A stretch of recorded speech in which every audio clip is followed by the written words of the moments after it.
Van Kalesi'nden hepinize merhabalar.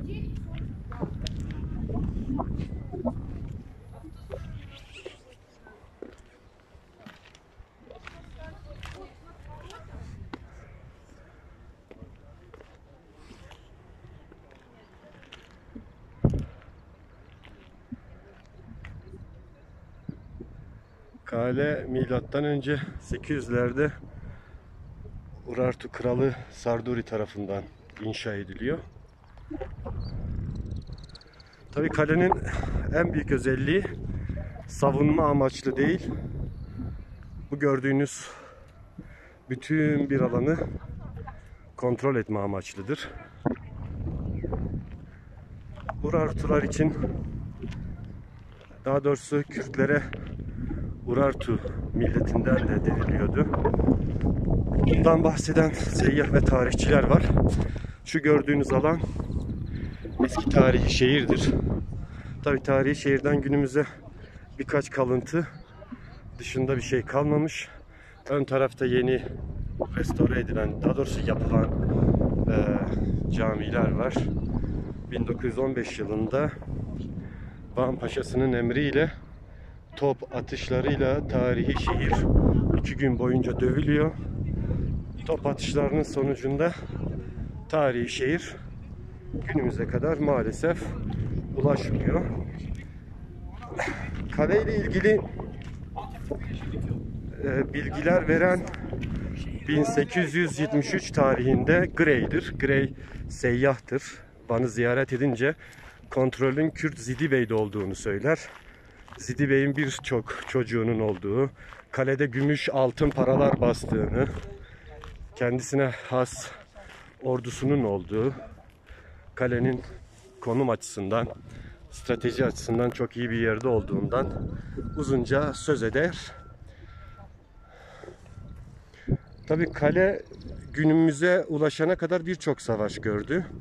Bunun en büyüğünü 1336'larda Timur ordularının Van bölgesini işgal etmesiyle birlikte Van Kalesi bu işgal girişiminde ağır hasar görüyor. O dönemin Van hakimi Ezdinşer'dir. Timur ordusuna karşı 27 gün boyunca direniyor. Bu direnişin sonucunda karşılıklı anlaşma gereği kaleyi teslim ediyor. Tabii kaleyi teslim edene kadar dış surlar çok tahrip olmuş, çok tahrip edilmişti. O anlaşmadan sonra Ezdinşer tekrar Van hakimi olmayı sürdürüyor.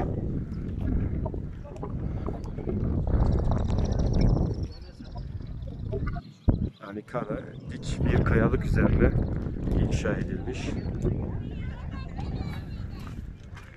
Günlük birçok ziyaretçi alan bir yer. Van'ı bütün bir alanını buradan görüntüleyebiliyorsunuz. Van Gölü. Süphan Dağı direkt karşımızda. Gördüğünüz kale içindeki cami Süleyman Han, yani Kanuni tarafından yaptırılıyor.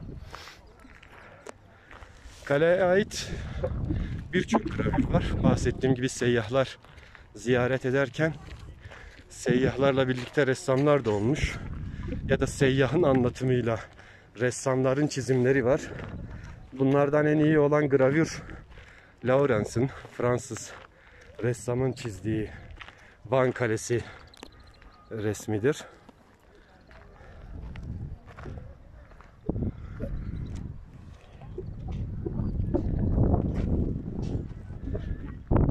Alanı şöyle görebiliyorsunuz. 1915-20 arasında şu gördüğünüz alan tamamen boş bir alandır. Yapı yoktur bu tarafta. Yapının ağırlıklı olduğu kısım demin bahsettiğim kalenin ön tarafıdır. Ama üzücü olan işte günümüze kadar ulaşmadı. 1915'te kasıtlı ve bilinçli bir şekilde yok edildi.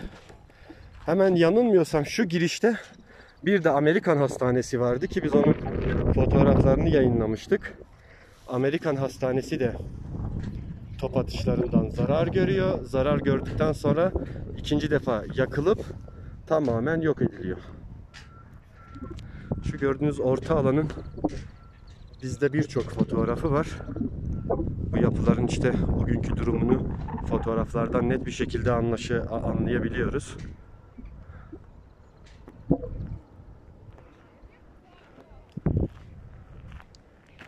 Tabii bu tarihi şehir yerinde durmuş olsaydı, kalenin ve tarihi şehrin bütünleşmesiyle ortaya daha güzel bir görüntü çıkacaktı.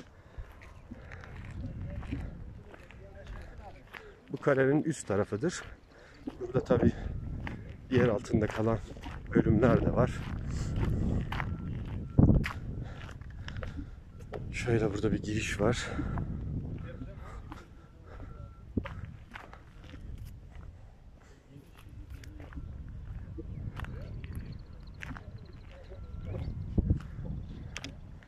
Şöyle en zirve noktasına çıkacağım.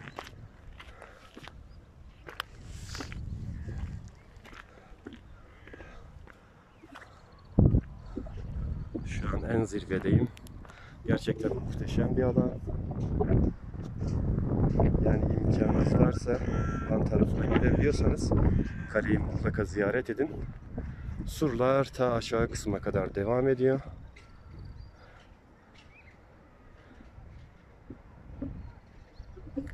Tabii bu alanda en azından eski yapıların temel özellikleri belli. Bunun üzerine yani bir yatırım olur da en azından birkaç yapının daha inşa edilmesiyle yani Van Kalesi ve çevresi turizm açısından daha fazla değer kazanır.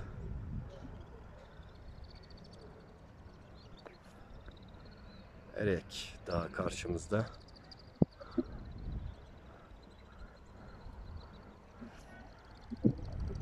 Bütün güzelliğiyle Van Gölü bu açıdan inanılmaz güzel görünüyor.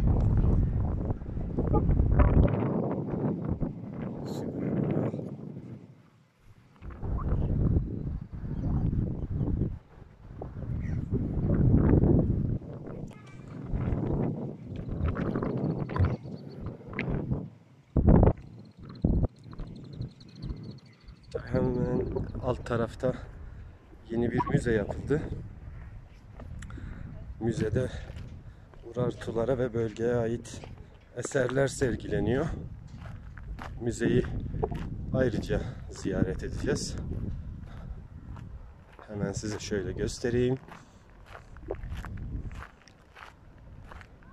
Şöyle.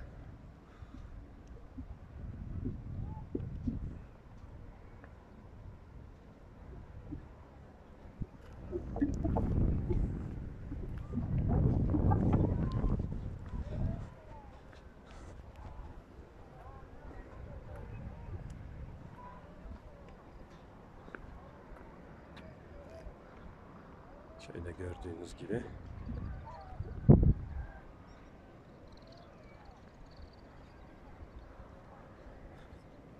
Yani kale savunma amaçlı yapılmadığı için, bölgeyi kontrol etmek amaçlı tasarlandığı için çok geniş bir alana sahip ve zamanında kale içerisinde birçok yapının olduğunu da biliyoruz.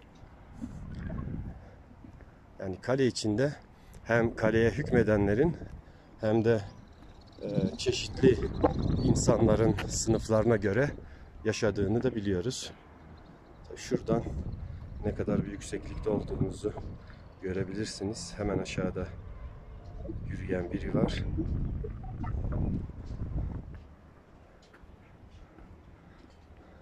Van Kalesi, Hoşaf ve Bitlis Kalesi'nden sonra en fazla beğendiğim kaledir. Gerçekten hem konumu itibariyle güzel, hem yapı itibariyle güzel, hem de doğası bulunduğu alan bakımından çok güzel bir kale. Şöyle görebiliyorsunuz. Tabii alt tarafta ben çekmedim. Urartulara ait yazılar da var. Birazdan onları da çekeceğiz. Birinci bölümümüz bu kadar. Selamlar, sevgiler herkese.